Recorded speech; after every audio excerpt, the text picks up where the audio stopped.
in progress. So far, about 700 surveys have been handed out and 200 have been returned. The provincial government has announced new regulations on what it considers dangerous alien species. The guidelines are supposed to protect people from animals such as tigers, pythons, and alligators that are being kept as pets. While some are applauding the new rules, others say the list of banned species could do more harm than good. A News reporter Gord Kurbis has more.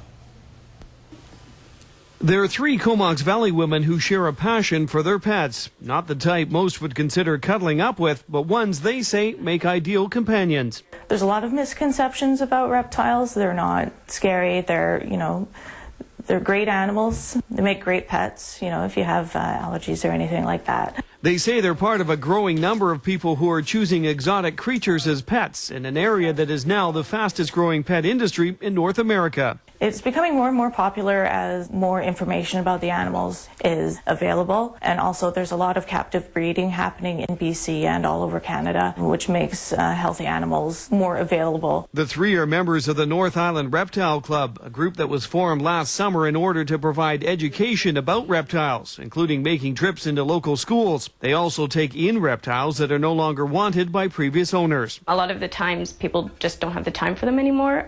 One of mine is an iguana, and they get huge, and most people don't realize that when they're little 1.5-foot babies, they're really cute, that they're going to need, mine has a room.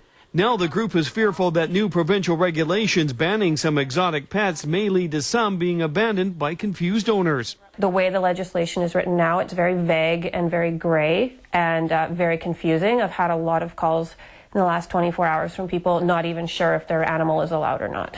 Earlier this week, the province unveiled a list of mammals, amphibians, and reptiles it says cannot be possessed, bred, transported, or released. Anyone having one prior to Tuesday may be allowed to keep it if they comply with certain restrictions. But Natalie Ramsey says the new rules created to help creatures may in fact end up making things worse.